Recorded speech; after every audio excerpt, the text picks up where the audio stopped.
Amada juventude, a palavra que nós temos para este dia a encontramos em Mateus, no capítulo 5, no versículo 16, que lemos: Assim resplandeça a vossa luz diante dos homens, para que vejam as vossas boas obras e glorifiquem o vosso Pai, que está nos céus. Até aqui.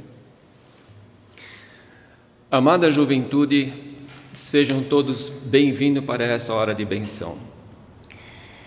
Temos uma leitura bíblica para ser realizada hoje e pediria ao amado diácono que pudesse fazê-la. Está em Mateus, no capítulo 5, nos versículos 13 a 20. Vós sois o sal da terra, mas se o sal se tornar insípido, com que se há de salgar? Para nada mais serve, senão para ser lançado fora e pisado pelos homens. Vós sois a luz do mundo. Não se pode esconder uma cidade edificada sobre um monte. Nem se acende uma lâmpada e se coloca debaixo de uma vasilha, mas no candelabro, e ilumina todos os que estão na casa. Assim resplandeça a vossa luz diante dos homens, para que vejam as vossas boas obras e glorifiquem ao vosso Pai, que está nos céus. Não penseis que vim destruir a lei ou os profetas. Não vim para destruí-los, mas para cumpri-los. Em verdade vos digo que até que o céu e a terra passem, nem um jota ou um til se omitirá da lei, sem que tudo seja cumprido. Qualquer que violar um destes mais pequenos mandamentos e assim ensinar aos homens, será chamado o menor no reino dos céus. Aquele, porém, que os cumprir e ensinar, será chamado grande no reino dos céus. Pois vos digo que se a vossa justiça não exceder a dos escribas e fariseus, de modo nenhum entrareis no reino dos céus. Obrigado. Amada juventude, é uma grande alegria para mim poder estar na casa de Deus e poder servir como uma ferramenta. E tinha em meu coração uma grande preocupação de poder novamente poder ativar, que nós ficamos às vezes meio um pouco distante e a gente fica preocupado com a grande responsabilidade de um servo que tem de poder passar essa mensagem. E para mim é uma grande alegria, muito especial poder estar com o convite do apóstolo de distrito e dos apóstolos para poder realizar esse serviço divino. A palavra que nós temos para hoje, antes de entrar nessa palavra, aprofundar nessa palavra, eu gostaria de lembrar que no mês passado nós tivemos 3 serviços divinos e ali falava sobre 3 mandamentos. Num serviço divino falava sobre o segundo, no outro serviço divino falava sobre o 5º mandamento e no terceiro, ou no 4º serviço divino, falava sobre o 7º mandamento. Talvez de início poderíamos pensar: eu entendo os mandamentos, tento cumprir os mandamentos e de forma alguma faria isso, né? Eu não tenho como realizar um desses atos, falar de Deus em vão, ou matarás, ou furtarás, de forma alguma. Mas o nosso Senhor Jesus Cristo, Ele enfatizava muito mais, Ele ensinou muito mais. E a palavra que está para nós hoje, ela tem o início através do Sermão da Montanha. E no primeiro versículo aqui do nosso capítulo diz: Jesus, vendo a multidão, subiu a um monte e assentou-se. E depois na outra parte, continuando, podemos ver, e o que me destacou é que os seus discípulos buscaram de estar perto dele. Ele não exigiu a presença dos discípulos ao seu redor. Por isso que aqui diz: aproximaram-se dele os seus discípulos, e abrindo a boca, os ensinava. E no início desse capítulo aqui se fala sobre as bem-aventuranças. Jesus Cristo, ele exortava para que não houvesse uma apresentação religiosa, que houvesse para dizer sobre boas obras, não, ele simplesmente ensinava. E ele até condenava sobre isso, por isso que também no capítulo 6, no versículo de 1 a 7, nós podemos ler isso. Guardai-vos de fazer a vossa esmola diante dos homens, para serdes vistos por eles. Aliás, não tereis galardão junto ao vosso Pai que está nos céus. Quando, pois, deres esmola, não faça tocar trombeta diante de ti, como fazem os hipócritas nas sinagogas e nas ruas, para serem glorificados pelos homens. Em verdade vos digo que já receberam o seu galardão. Mas quando tu deres esmola, não saiba a tua mão esquerda o que faz a tua direita, para que a tua esmola seja dada ocultamente. E teu Pai, que vê em secreto, te recompensará multiplicamente. E quando orares, não sejais como os hipócritas, pois se comprazem em orar em pé nas sinagogas e às esquinas das ruas, para serem vistos pelos homens. Em verdade vos digo que já receberam o seu galardão. Mas tu, quando orares, entra no teu aposento, e fechando a tua porta, ora a teu Pai, que vê o que está oculto, e teu Pai, que vê o que está oculto, te recompensará. E orando, não useis de vãs repetições, como os gentios, que pensam que por muito falaram e serão ouvidos.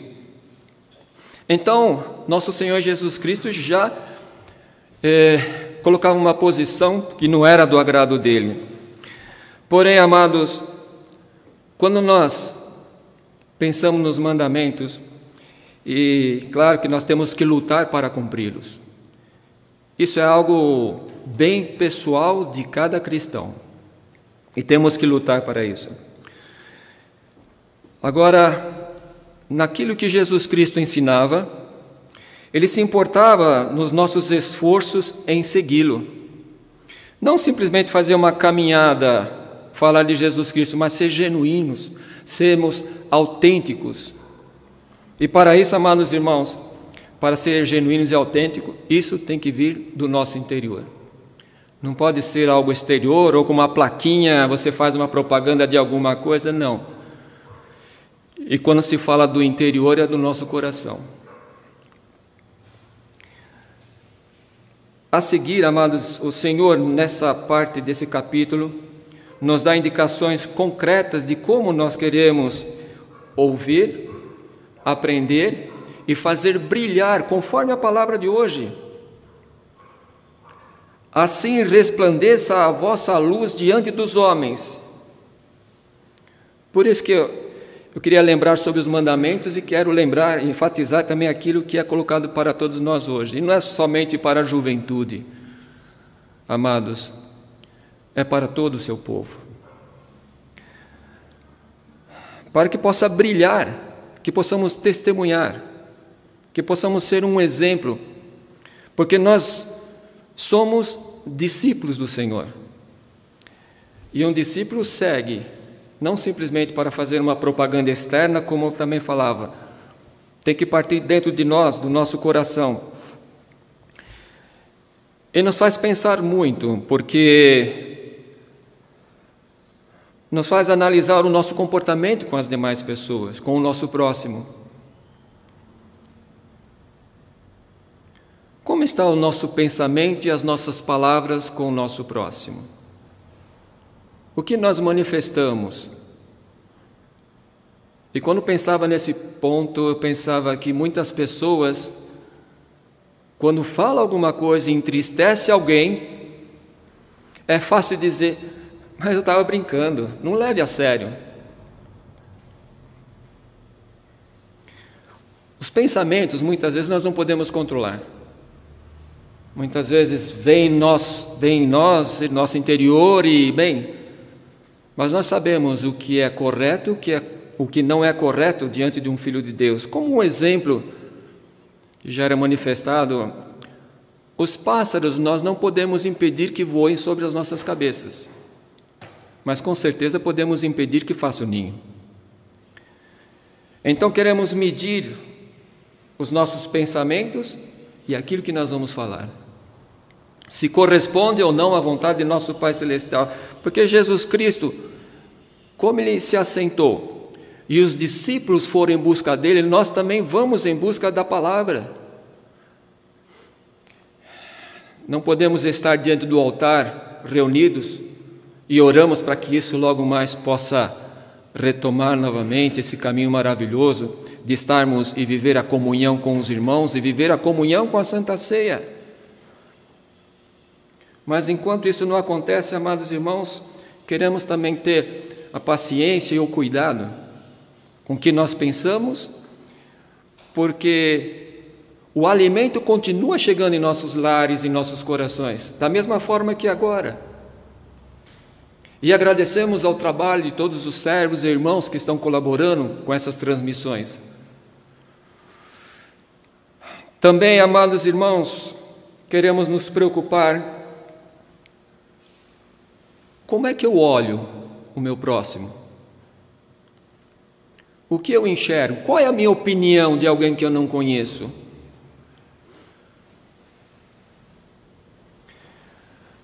Muitas vezes se fala, aquela pessoa deve ser uma pessoa rude, uma pessoa amarga, uma pessoa...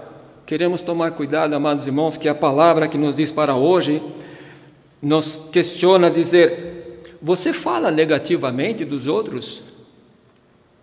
Que muitas vezes é um perigo de ser um hábito. Criticar esse, criticar aquele, criticar os outros.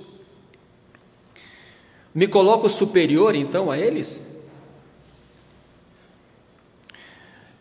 Em Mateus, no capítulo 18, amados irmãos, lá fala sobre quem é o maior. E Jesus Cristo colocou uma criança diante dos discípulos e dizer: temos que ser igual a uma criança, temos que ser humildes.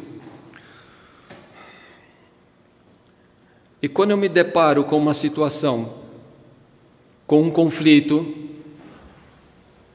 e muitas vezes também pode acontecer com o irmão, o que eu faço para buscar a reconciliação? Ou eu penso, deixa quieto, a situação deixa ficar desse jeito, mesmo que ele fique zangado, ou eu não estou tranquilo, mas buscamos de orar por ele, buscamos de pedir ao nosso Pai Celestial para dar forças para buscar essa reconciliação, para apaziguar muitas vezes aquilo que nós mesmos plantamos por palavras que pensamos e colocamos para fora. Um apóstolo falava há pouco tempo de falar é prata e calar é ouro. Então, amados irmãos, se nós temos pensamentos, nós queremos analisar se vai machucar e magoar algum irmão. Também, como lidamos com a cobiça? Muitas vezes enxergamos algumas coisas e queremos nos intrometer. E muitas vezes intrometer na vida particular de uma outra ou jovem, de uma outra pessoa, porque nós temos uma cobiça. Talvez uma pessoa bem aparentada e nos envolvemos. E a cobiça muitas vezes é tão grande que estragamos o relacionamento de um casal, de um jovem. Queremos estar atentos, amados irmãos, porque tudo isso Jesus Cristo nos alerta. Por favor, se tiverem a oportunidade, que possam ler também todo esse capítulo 5 de Mateus. Ser verdadeiro. Eu posso dizer, pode ficar tranquilo, confia na minha palavra. E aí, quando tem uma outra pergunta, posso dizer, o que falamos para o outro é verdade ou temos dúvida? Talvez lá na frente o resultado não seja muito agradável e vamos pensar, bem, não era bem assim que eu falei. Mas já falou, já expressou aquilo lá. E amados, queremos voltar ali no início do nosso texto. Jesus Cristo se assentou e os discípulos foram buscar ajuda. E Jesus Cristo ensinou. E hoje, através do Espírito Santo, Jesus Cristo também nos ensina por intermédio da palavra dos nossos apóstolos, de todos os servos. Queremos tomar sempre com cuidado, com o coração preparado.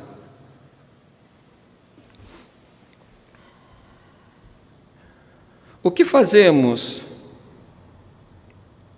e como fazemos as coisas corresponde com o nosso interior ou é só uma fachada? Mostramos alguma coisa que realmente por dentro de nós não é verdadeiro. Falamos dos outros que não pode fazer assim, que não pode fazer de outro jeito, e esquecemos de olhar para dentro de nós e reconhecer que também fazemos. Ou seja, que também cometemos os mesmos erros, que também somos falhos. Só que lá no início falava sobre os pensamentos e palavras. Nós temos a oportunidade, amados, de sempre pensar antes de agir, de falar. Então, se temos a confiança que ser verdadeiro, se seguimos a Cristo, se colocamos em prática, em palavras e atos, vamos ficar com o nosso coração bem mais sossegado. Há pouco, agora, conversava com uma irmãzinha, ela dizia de uma conhecida dela, que ela tem também uma sabedoria, ela não tem um caminho definido, mas ela lê muito a Sagrada Escritura. E ela dizia, quando eu estou em dúvida, eu sempre penso, o que Jesus Cristo faria em meu lugar? É importante isso também perguntar para cada um de nós. Outro ponto, amados irmãos, que é muito importante que possamos analisar profundamente, que o Senhor Jesus Cristo nos adverte. Como lidamos com as agressões? Eu não quero me referir agora com as agressões físicas. Também, na mesma, creio que é no capítulo 5, ali também fala sobre dar a outra face. Mas agora não se trata desse ponto, amados, se trata de, se pode acontecer numa conversa particular, uma agressão física, ou abertamente numa rede social. Ainda me recordo, o apóstolo Bonatti dizia que muitas vezes temos que tomar muito cuidado com aquilo que colocamos na rede social. E é muito simples, né? É um toque só. Apertou o botão, foi. E muitas vezes não damos conta de analisar primeiro quais os danos que isso vai ter, quais são as consequências, quais são os conflitos que isso vai gerar. Mas já foi. Então, amados, como um cristão, queremos analisar e pensar bem se vamos agredir alguém. E quando nós fazemos isso, como nós reagimos? Porque quando acontece alguma coisa ao contrário, se alguém nos agride, como nós reagimos?